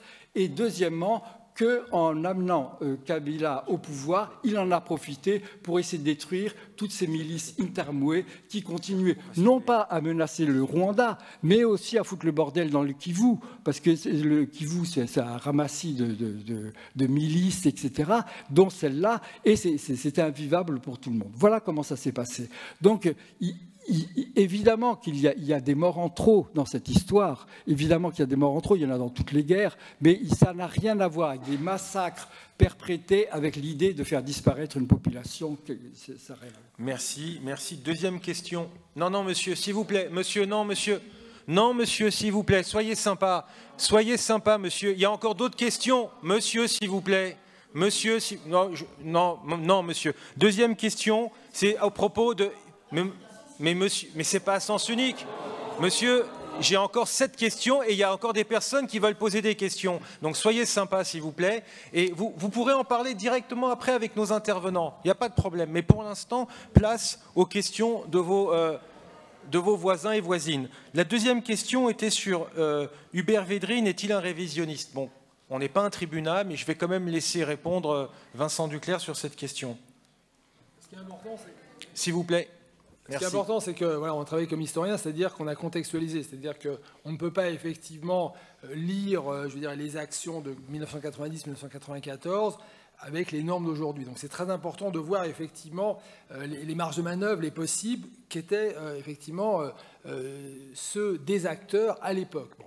Et aussi en tant qu'historien, on a travaillé surtout sur les institutions et sur le fonctionnement effectivement de la présidence de la République et comment effectivement il y avait une sorte de polarisation et de fixation sur une opération spéciale au Rwanda, on l'a dit, pour donc faire triompher la francophonie. Donc de ce point de vue-là, nous on envisage effectivement la dimension du secrétaire général de l'Élysée à travers la présidence de la République et l'action globale effectivement d'un pouvoir.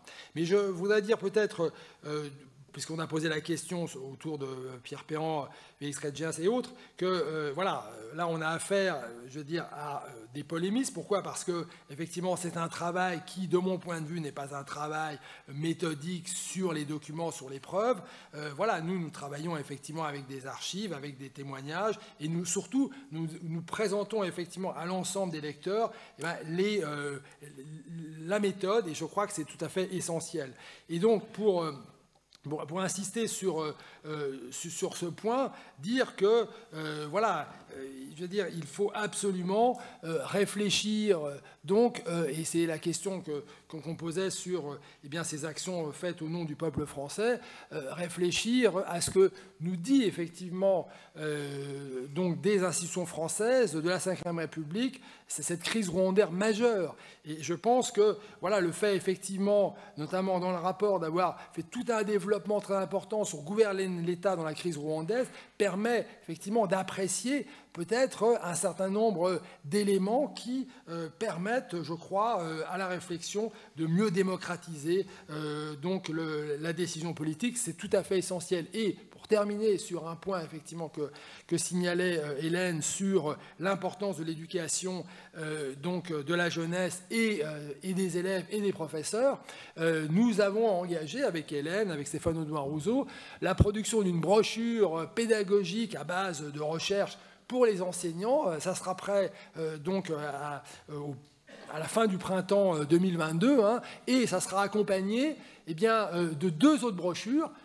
La brochure Bédarida, que les anciens professeurs connaissent, de 1989, une remarquable brochure qui avait été faite sur la Shoah pour riposter justement au négationnisme de Forisson, et eh bien, une brochure donc, sur le génocide des Arméniens, c'est-à-dire les 3 génocides qui aujourd'hui sont enseignés dans le monde scolaire. Et c'est effectivement la réponse qui sera apportée et qui nous associe à nouveau Hélène, moi, Stéphane Audouin-Rousseau et bien d'autres. Comme quoi les génocides peuvent être source de réconciliation. La question sur l'avion qui a été détruit. Jean, allumez votre micro. Ah, pardon. L'avion, c'est assez simple. Hein. Il y avait plusieurs pistes possibles d'enquête. Une seule a intéressé jusqu'à présent les enquêteurs français. On s'est aperçu qu'il n'y avait rien sur cette piste. Il faut aller voir les d'autres pistes. Est-ce qu'on va trouver? J'en sais trop rien. Mais ce qui est sûr, c'est que si vous voulez, quand une enquête manque de preuves, de faisceaux de preuves, une enquête sur un crime manque de preuves, on s'intéresse toujours à qui profite le crime. C'est-à-dire, on se pose cette question quand on manque d'éléments. Et cette question, elle est sans réponse, parce qu'elle profite à tout le monde. Je veux dire, on peut aussi bien envisager que le clan de l'Akazou, c'est-à-dire les extrémistes Hutus de la famille d'Abiyarimana, sentant le patron, le boss, chancelant et devenant un petit peu mou du genou, veulent le dégommer parce qu'ils ont peur de la suite. On peut envisager que les Français n'ont plus confiance. On peut envisager que peut-être des gens du FPR aient voulu accélérer les choses. Je n'ai aucune idée, moi, sauf qu'on n'a jusqu'à présent pas mené une enquête comme il faut. Voilà. Merci. Question suivante sur le génocide des Tutsis, alors qu'il y a aussi des Hutus qui ont été massacrés. Hélène. Oui, finalement, vous posez la question de la dénomination de l'événement.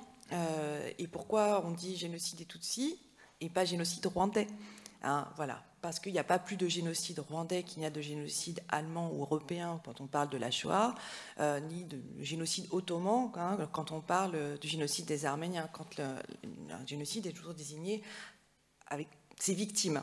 Et ici, en l'occurrence, les victimes du programme politique d'extermination sont les Tutsis. Non pas pour ce qu'ils ont fait, mais pour ce qu'ils sont ou supposés être.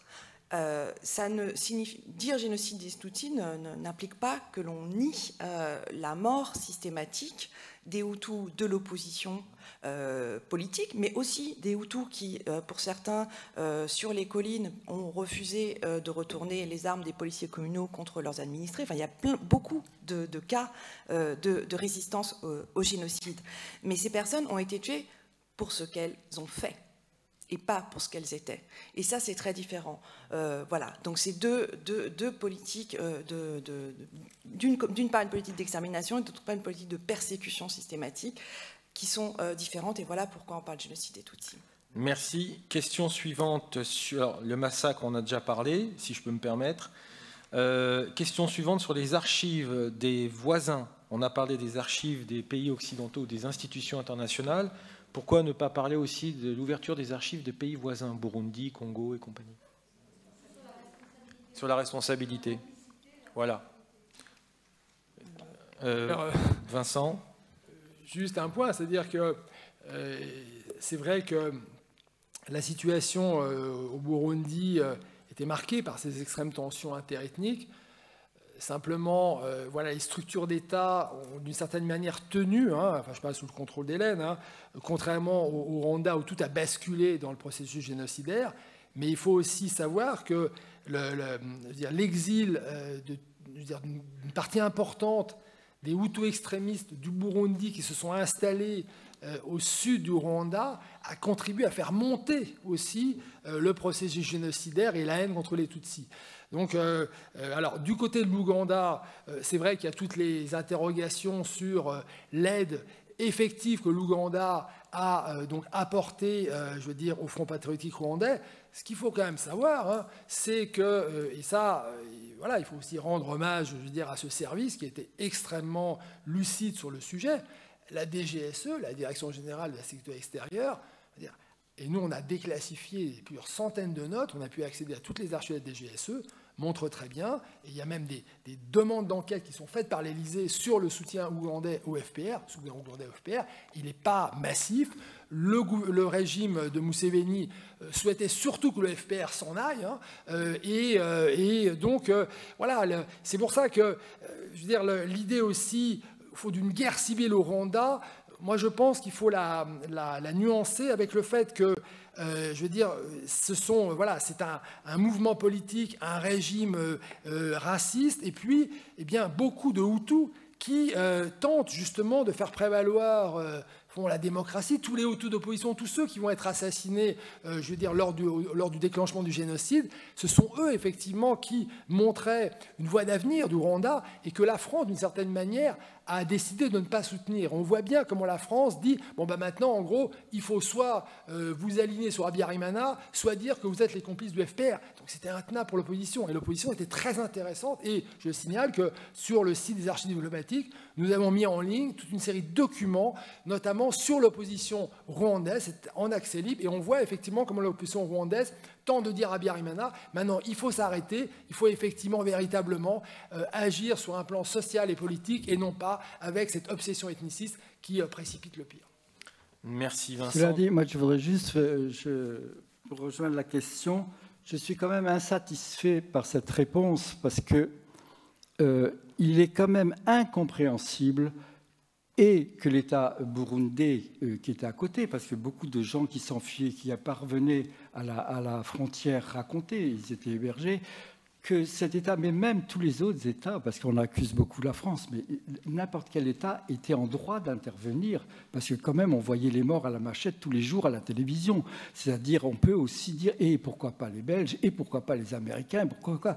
Il y a quand même une responsabilité humaine qui dépasse les frontières, qui est quand même extraordinaire. Enfin, je veux dire, c'est invraisemblable qu'on ait laissé quand même 1 million de personnes se faire tuer tous les jours pendant 100 jours à la machette par leurs voisins sans intervenir. La France, certes, mais il y a quand même beaucoup d'autres pays limitrophes, ils sont les premiers de ça, mais même quand les Belges s'en vont à la queue entre les jambes, etc. Mais tout ça est vraiment lamentable de chez lamentable. C'est quand même une histoire d'inhumanité extraordinaire. Mais vous avez entièrement raison, mais...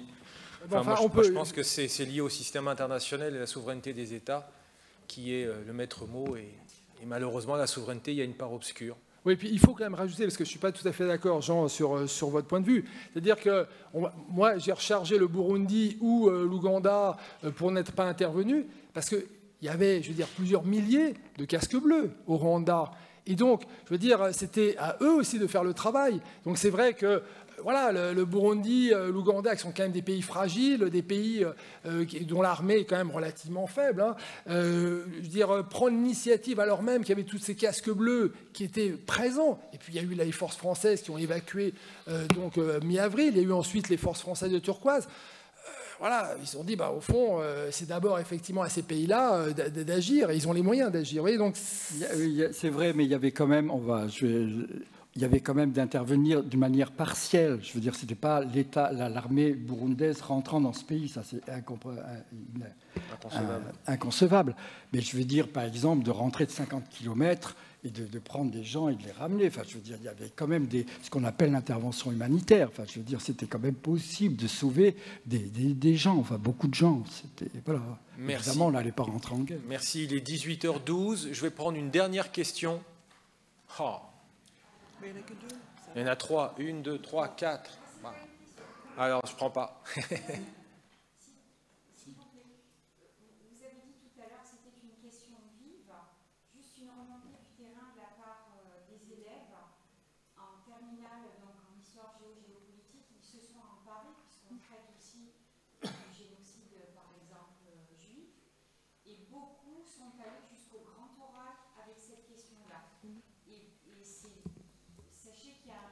D'accord. Merci. D'accord. C'était pas une question. Alors, question 1. Voilà. Mais 1, 2, et il y avait une main qui s'est levée par là. Voilà, 3. Alors, 1, monsieur, devant, et ensuite, là-bas, monsieur, et ensuite, monsieur. Alors, des questions courtes, parce qu'il est 13. Très courte, en fait. Je voudrais savoir comment Madame Dumas s'adresse à ses étudiants pour les convaincre d'étudier ces questions dont elle dit qu'elles sont... alors, je vais reprendre... un continent archivistique à explorer. Enfin, je vous souhaite tout le courage du monde pour le faire, parce que j'ai bien compris que vous étiez devant un océan de sang et de larmes et un puissant fond de douleur. Et voilà, j'aimerais savoir quels arguments vous trouvez pour les convaincre et pour les amener. Répondez tout de suite, Hélène. Et merci. J'ai en général pas besoin de les convaincre puisqu'ils viennent me voir d'eux-mêmes. Et ce que disait Madame, vous disiez sur vos élèves, c'est vraiment très encourageant. Et moi, je le constate également. J'enseigne à Sciences Po. Il y a un cours sur l'histoire du génocide des Tutsis, un cours de 24 heures, ce qui est vraiment inédit. Et je constate aussi cet intérêt pour cet événement. Et voilà, contrairement à ce qu'on pourrait penser, c'est plutôt les générations post-94, qui n'ont pas à regarder où ils étaient, ce qu'ils faisaient en 1994, et peut-être moins de culpabilité aussi, voilà, qui s'emparent de cette question. Voilà, ça c'est des pistes, des hypothèses que j'émets, mais en tout cas, voilà, ils viennent d'eux-mêmes et avec aussi une grande passion, voilà, pour le pays, pour la langue et pour défendre aussi la dignité de ce génocide et de ses victimes. Merci. Je vous invite prochainement à vous procurer le livre « Penser les génocides ». C'est un ouvrage collectif, c'est écrit par des spécialistes du génocide qui racontent comment, Hélène parlait au départ de cette table ronde, au début elle parlait d'engagement, et donc on est à l'intérieur avec eux, c'est-à-dire on est dans leur tête et on essaie de se mettre à leur place pour comprendre comment eux appréhendent, comment ils abordent la question du génocide. C'est effroyable parce que ce sont des gens courageux, qui sont des soldats de l'horreur quelque part, puisqu'ils osent ouvrir la boîte noire du génocide, de mettre leur nez dedans et de garder les reins solides. Donc c'est passionnant. Je vous invite vraiment à vous le procurer chez CNRS Éditions dans quelques jours, ou alors sur le stand de CNRS. Monsieur, s'il vous plaît, désolé, à vous la parole, et ensuite à monsieur. Monsieur. Pardon.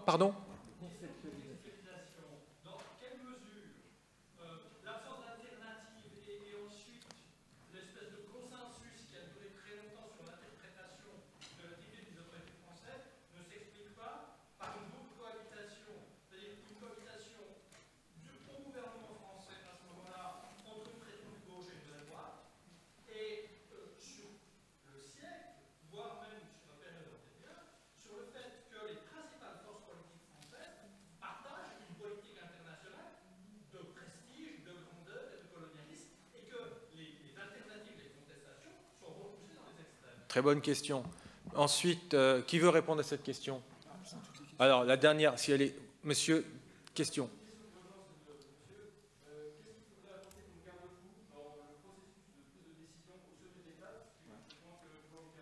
Très bien. Ça rejoint un peu aussi la question de monsieur. OK, garde-fou et alternative. Et Vincent? Oui, merci. Je crois quand même peut-être dire un mot, parce que c'est très important, effectivement, la position des élèves et leur intérêt pour ces sujets. Je veux dire, rappelons quand même qu'un génocide est un crime contre l'humanité, donc toute l'humanité, je veux dire, est amenée, je veux dire, à à se saisir de ces événements. Et pour effectivement des jeunes Français, il y a aussi la conscience que à travers cette action, il y a des formes de réparation de l'histoire et aussi de capacité à réfléchir au possible. C'est vrai, le Rwanda, il n'y avait aucune alternative à la politique qui était menée par François Mitterrand, ce qui est toute une erreur, quand on l'a bien dit, il y avait toute une série de possibilités. Et donc, d'arriver à montrer qu'il y avait des choix, que par exemple, et on l'a repéré dans les archives, eh bien, lorsque la France évacue les ressortissants, donc mi-avril, au moment du déclenchement du génocide, vous avez au Rwanda eh bien, des centaines de forces spéciales, françaises, belges, américaines, italiennes, et vraiment, il n'y a que quelques observateurs ou analystes, notamment au sein de la délégation aux affaires stratégiques du ministère Léotard, eh bien, de dire, mais au fond, toutes ces forces, elles auraient pu servir à arrêter le génocide, à arrêter les massacres. Donc, c'est se donner effectivement une capacité de réflexion sur les possibles. Et quand il n'y a plus de possibles, il n'y a plus d'histoire. Donc, je pense que le travail sur les génocides, c'est extrêmement intéressant pour éveiller les élèves à la responsabilité civique en face de l'histoire. Et donc, pour revenir là, sur ce que vous avez dit, au fond, concernant des formes de conditionnement au sein de l'État, et d'absence en fait de contre-pouvoir, parce que c'est ça. Je crois que il y a effectivement la nécessité d'abord au fond, de réformer la carrière. C'est-à-dire que le conformisme qui règne au sein des armées, surtout au sein de la diplomatie, sur le fait que si vous êtes dissident, votre carrière est brisée, ne doit plus exister. Il faut absolument intégrer la dissidence, la pensée dissidente, pour la prise de décision. Et effectivement, en termes de contre-pouvoir, les premiers contre-pouvoirs, c'est d'abord, je veux dire, le respect des pratiques, de la régularité des institutions. C'est certain que, je veux dire, le chef d'état-major, l'état-major des armées a été court-circuité. Il fallait donner effectivement à cet état-major qui naissait, qui avait peu finalement d'autorité, les moyens nécessaires de refuser effectivement ces interventions systématiques du politique. Et puis effectivement le Parlement qui est intervenu, qui a tenté de poser un certain nombre de questions, mais là effectivement les réponses des ministres n'est pas convaincante. Donc je crois qu'aujourd'hui on est dans une réflexion très intéressante de démocratisation. Et là, et je termine, mon cher Yates, et là, effectivement, il faut faire d'une catastrophe, parce que c'est bien une catastrophe, effectivement, pour la France, ce moment, cette crise rwandaise, il faut en faire, je veux dire, les mécanismes d'un progrès, je veux dire, au fond, d'une renaissance, véritablement, sur ces questions internationales et ces questions de lutte contre les génocides. Merci. Alors, désolé, madame. Désolé. Ah, mais pour vous, elle l'est peut-être sûrement, madame. Après... Ah. Merci, madame. L'opération de l'ONU, donc si quelqu'un... D'accord. Ok. D'accord. Alors, attendez. Alors, attendez. Est-ce que quelqu'un veut répondre 10 secondes sur qu'est-ce qu'a fait l'ONU ou alors... Non, mais... Alors, Hélène, s'il te plaît. Toi aussi ? Moi aussi. Jean aussi. En fait, en un Bravo, mot, madame. On peut dire rien. Ils ont retiré les 3/4 des casques bleus qui étaient présents au Rwanda le 21 avril 1994. Voilà. Merci. Moi, je vais vous raconter juste une anecdote. Les tueries commencent le 7 au matin, le 6 au soir, avril. Pendant 3 jours, dans le village où je travaille, Nyamata, les gens se tâtent. Ils ne vont pas directement en tuerie, ils sont dans l'expectative. Donc, heure après heure, d'ailleurs jour après jour, les deux communautés se séparent petit à petit. Des communautés qui ont toujours vécu ensemble se séparent sous l'effet de la peur. Ils écoutent la radio, ils ne savent pas trop quoi penser. Le 11 avril, au matin, ils n'ont pas toujours commencé les tueries. Des blindés de l'ONU arrivent au centre de Nyamata et se garent. Ils se garent pour prendre tous les blancs, c'est-à-dire les pères blancs, les sages-femmes, les infirmières, les quelques blancs qui étaient là, principalement des religieux et un expatrié. Ils les montent dans leur blindé, ils font demi-tour et ils font à Kigali. Une demi-heure plus tard, les tueries commençaient. Voilà, c'est ça. Merci. Et attendez, Vincent, Oui. Tu veux répondre aussi? Oui, je veux répondre sur l'ONU parce que c'est quand même très important. D'abord, quand on travaille effectivement de manière très précise, l'ONU, c'est différentes choses. Vous avez effectivement des rapporteurs du Haut-Commissariat, il y a des rapports très importants sur le déclenchement du génocide, mais qui ne sont pas transmis par le secrétaire général Boutros Boutros-Ghali au Conseil de sécurité. Et donc, il faut se souvenir que l'ONU n'existe sur ces questions-là qu'à travers le Conseil de sécurité. Et c'est quoi le Conseil de sécurité? C'est 10 membres temporaires qui sont pour certains très courageux. Les Tchèques, les Néo-Zélandais tentent effectivement d'amener les membres permanents à se saisir de la question du génocide. Les Américains ne veulent pas que l'on emploie le mot génocide parce que, de par la Convention du 9 décembre 1948, si l'on constate un génocide, il faut intervenir. Mais la France a un rôle très important au sein du Conseil de sécurité. Il faut le souligner. Donc, on retrouve les responsabilités françaises, je m'excuse, à travers les Nations Unies. Et la France, effectivement, vote, par exemple, la réduction de la minuar. Donc, ce n'est pas la réduction de la minuar, ce n'est pas l'ONU qui décide, c'est le Conseil de sécurité, c'est-à-dire, effectivement, en particulier notre pays. Donc, je pense qu'il faut faire une analyse approfondie des mécanismes institutionnels avant, effectivement, de constater, c'est vrai, la faillite des Nations Unies. Effectivement, ce sont des pays, l'ONU, ce n'est pas l'ONU en tant que tel, ce sont des États souverains. Alors, d'abord, merci beaucoup pour votre participation, parce que ce n'est pas un acte militant, la prévention des génocides, c'est un acte de conscience, un acte citoyen. Et comme l'ont dit mes invités, c'est un crime contre l'humanité. Et donc, le poids de la charge ne peut pas retomber sur les victimes ou les rescapés, ni sur les chercheurs, mais sur l'ensemble de l'humanité. Donc, je vous remercie chaleureusement, personnellement, d'avoir participé activement à cette table ronde. Il est 18h24. Donc, je remercie également Jean Hadfeld à ma droite.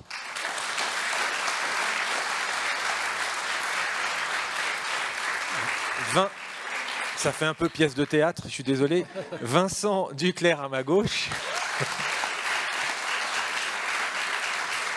Et bien entendu, Hélène Dumas, tout de suite à ma droite.